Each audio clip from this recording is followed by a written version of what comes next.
जय हिंद साथियों, आप सभी को एक बार फिर से अपना ही प्यारा YouTube चैनल डीसी क्लासेस पर स्वागत है।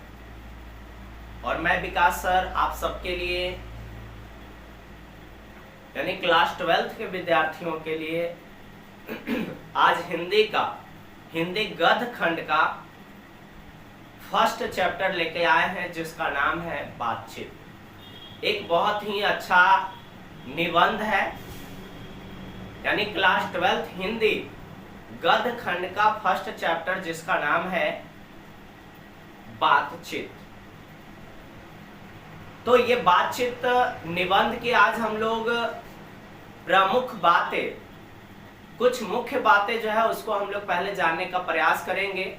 जैसे आप सारे विद्यार्थी जानते हैं कि लेखक परिचय से आपके बोर्ड एग्जाम में बहुत सारे क्वेश्चन पूछे जाते हैं, तो क्यों ना सबसे पहले हम लोग इस निबंध से, बातचीत निबंध से जो पूछे जाने वाले प्रश्न हैं, जो इस निबंध का सबसे प्रमुख बातें हैं, उसको हम लोग जानने का प्रयास करेंगे। तो आइए हम लोग क्लास 12th हिंदी बातचीत चैप्टर का सबसे पहले लेखक परिचय की हम लोग बात करेंगे। सबसे पहला बात यहाँ पे आता है कि बातचीत है क्या। बातचीत क्या है, तो आप सबको याद रखना है कि बातचीत जो है वो एक निबंध है। बातचीत क्या है बाबू? एक निबंध है। बातचीत पाठ के जो लेखक हैं उनका नाम क्या है, तो लेखक में आपको याद रखना है बालकृष्ण भट्ट। लेखक का नाम आपको याद रखना है बालकृष्ण भट्ट। इनसे संबंधित इनका जन्म, निधन, जन्म स्थान, ये माता पिता, ये सारे चीज आपको याद रखने हैं। आइए हम लोग बालकृष्ण भट्ट के जन्म की बात करेंगे। तो बालकृष्ण भट्ट का जन्म 20 जुलाई 1844 ईस्वी में हुआ था। यानी बालकृष्ण भट्ट के जन्म जो है 20 जुलाई 1844 ईस्वी में हुआ था। और बालकृष्ण भट्ट का जन्म स्थान कहाँ है आपसे पूछा जाए तो आपको याद रखना है इलाहाबाद, उत्तर प्रदेश। यानी बालकृष्ण भट्ट का जन्म जो हुआ था इलाहाबाद, उत्तर प्रदेश राज्य में हुआ था। उसके बाद बालकृष्ण भट्ट के निधन की बात किया जाए तो बालकृष्ण भट्ट का निधन यानी मृत्यु हुआ था 20 जुलाई 1914 ईस्वी में। यानी जन्म लिए 20 जून 1844 में और इनका निधन हुआ 20 जुलाई 1914 में। ये बातें आपको याद रखना है। उसके बाद हम लोग बात करेंगे तो बालकृष्ण भट्ट के माता और पिता का नाम क्या था। यह भी बहुत बार एग्जाम में आपका क्वेश्चन पूछा जाता है कि बालकृष्ण भट्ट के माता और पिता का नाम क्या था। तो माता का नाम यानी बालकृष्ण भट्ट के माता का नाम पार्वती देवी और पिता का नाम बेनी प्रसाद था। यानी बेनी प्रसाद भट्ट था, याद रखना है। उसके बाद हम लोग बात करेंगे तो कई बार ये बातचीत निबंध से क्वेश्चन ये पूछा गया है कि हिंदी प्रदीप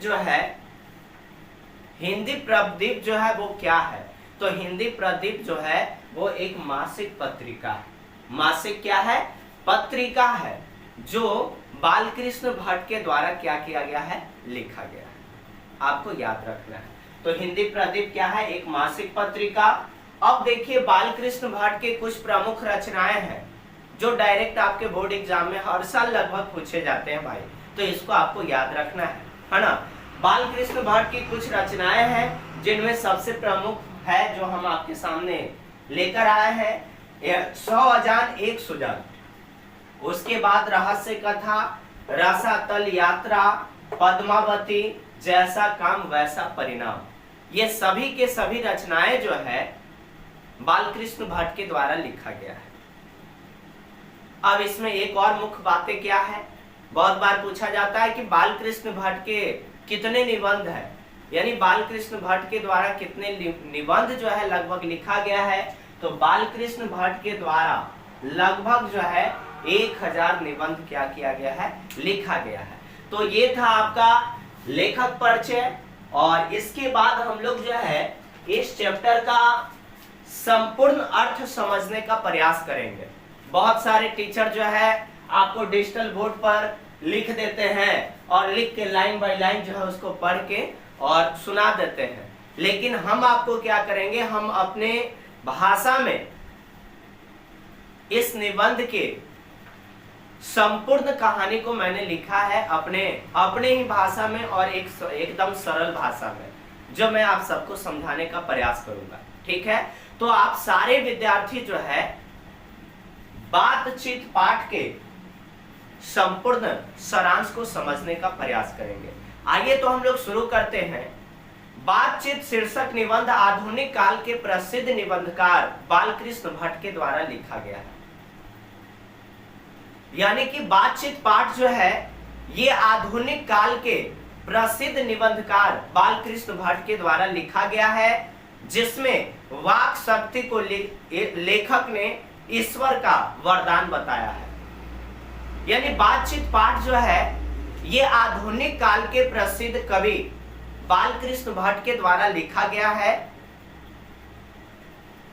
जिसमें वाक शक्ति को लेखक ने, वाक शक्ति किसको कहते हैं, बोलने की शक्ति, इसमें वाक शक्ति को लेखक ने ईश्वर का वरदान बताया है कि मनुष्य में जो बोलने की शक्ति दी गई है वो ईश्वर का दिया हुआ क्या है, वरदान है। आइए आगे हम लोग बढ़ते हैं। बालकृष्ण भट्ट कहते हैं कि वाक शक्ति अगर मनुष्य में ना होती तो न जाने इस गूंगी सृष्टि का क्या हाल होता। बातचीत पाठ में लेखक बालकृष्ण हम सबको यह बताए हैं कि अगर मनुष्य में वाक शक्ति यानी कि बोलने की शक्ति न होता तो न जाने इस गूंगी संसार और सृष्टि का क्या हाल होता। आगे बढ़ते हैं।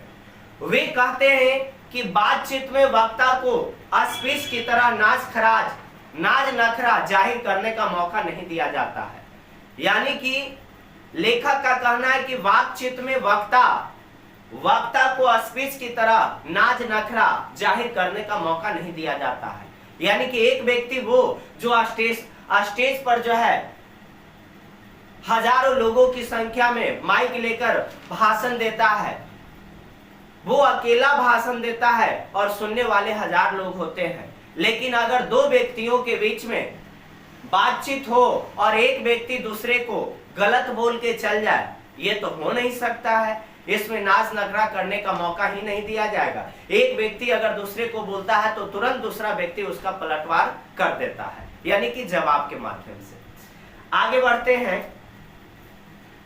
लेखक कहते हैं कि जैसा आदमी को जिंदगी मजेदार बनाने के लिए खाने पीने चलने फिरने इत्यादि की जरूरत है, वैसे बातचीत भी अति आवश्यक है।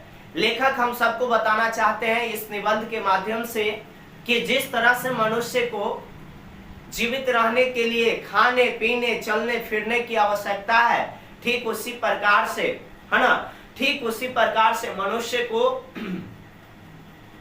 बातचीत भी क्या है, आवश्यक है। आगे बढ़िए। इससे चित्त हल्का और स्वच्छ हो जाता है और मवाद जो हृदय में जमा रहता है वो भाप बनकर उड़ जाता है। यहाँ पर लेखक ये भी बताए हैं कि अगर मनुष्य वाक शक्ति के द्वारा यानी बोलने की शक्ति के द्वारा किसी दूसरे व्यक्ति से बातचीत कर लेता है तो उसका मन और चित्त हृदय ये सब क्या हो जाता है, स्वच्छ हो जाता है, एकदम हल्का हो जाता है और उसके मन में जो गंदी बातें, जो गंदी भावना होती है वो वाक शक्ति के द्वारा मवाद बनकर यानी कि धुआं बनकर वाष्प की तरह वायुमंडल में क्या हो जाता है, निकल जाता है। आगे देखिए। बेन जॉनसन कहते हैं कि बोलने से ही मनुष्य के रोग का शास्त्राकार होता है।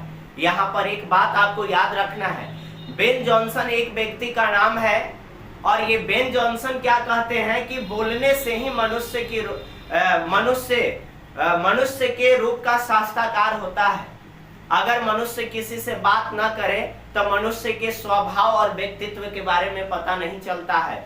ये बेन जॉनसन का कहना है कि यदि मनुष्य बोलता है तो बोलने से ही मनुष्य की सही रूप का पता चलता है। आगे बढ़िए। लेखक ने बातचीत के प्रकार को भी बताया है। एडिसन मानते हैं कि असल बातचीत सिर्फ दो लोगों के बीच में होता है। एडिसन का कहना है कि असल बातचीत जो है सिर्फ दो व्यक्तियों के बीच में ही हो सकती है, अर्थात जब दो लोग होते हैं तभी अपना दिल एक दूसरे के सामने खोल पाते हैं। यानी कि जब दो लोगों के बीच में बात होती है तो दोनों लोग जो है अपनी दिल खोल कर जो है एक दूसरे से बात करते हैं और अपनी मन की भावनाओं को एक दूसरे के सामने प्रकट करते हैं। ये एडिसन का कहना है। लेखक के अनुसार तीन लोगों के बीच बातचीत क्या है, अंगूठी से जुड़ी नग की तरह होती है।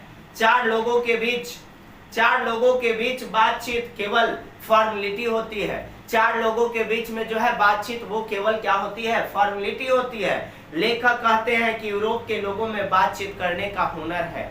यहाँ पर एक क्वेश्चन भी आपसे पूछा जा सकता है कि कहाँ के लोगों में बातचीत करने का हुनर है, तो यूरोप के लोगों में बातचीत करने का हुनर है, जिसे लेखक ने आर्ट ऑफ कन्वेंशन कहा है ना। आर्ट ऑफ क्या कहा है, कन्वर्सेशन कहा है। यानी कि बातचीत करने का असली तरीका जो है यूरोप के लोगों में पाया जाता है, जिसे लेखक ने आर्ट ऑफ कन्वर्सेशन कहा है।